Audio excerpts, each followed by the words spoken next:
Congress parliamentary party సమావేశాన్ని సోనియా గాంధీ నిర్వహించారు. Work సవరణ బిల్లును బీజేపీ బుల్డోజ్ చేస్తుందని విమర్శించారు. నిన్న లోక్సభలో బీజేపీ వ్యవహరించిన తీరుపై ఆమె ఆగ్రహం వ్యక్తం చేశారు. వర్క్ సవరణ బిల్లుపై తమ పార్టీ వైఖరి స్పష్టంగా ఉందన్నారు. ఈ బిల్లు రాజ్యాంగం పైన దాడి చేయటం వంటిదేనని తెలిపారు. సమాజాన్ని ద్వేషంతో విడగొట్టాలన్న బీజేపీ ఆలోచనే భాగమై ఈ బిల్లు అని సోనియా గాంధీ ఎద్దేవా చేశారు.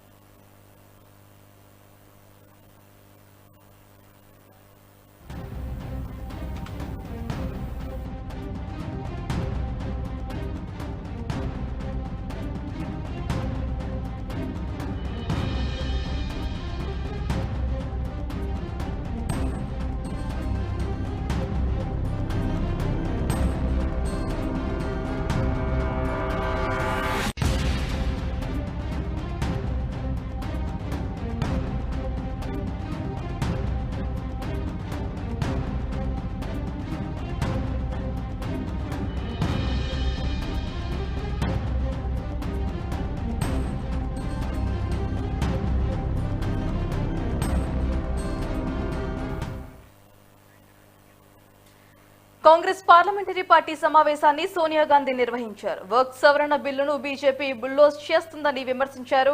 నిన్న లోక్సభలో బీజేపీ వ్యవహరించిన తీరుపై ఆమె ఆగ్రహం వ్యక్తం చేశారు. వర్క్ సవరణ బిల్లుపై తమ పార్టీ వైఖరి స్పష్టంగా ఉందన్నారు. ఇక ఈ బిల్లు తమ పార్టీ వైఖరి స్పష్టంగా ఉందని తెలిపారు. బిల్లు రాజ్యాంగం పైన దాడి చేయటం వంటిదేనని తెలిపారు. సమాజాన్ని ద్వేషంతో విడగొట్టాలన్నది బీజేపీ ఆలోచనే భాగమై ఈ బిల్లు అని సోనియా గాంధీ ఎద్దేవా చేశారు.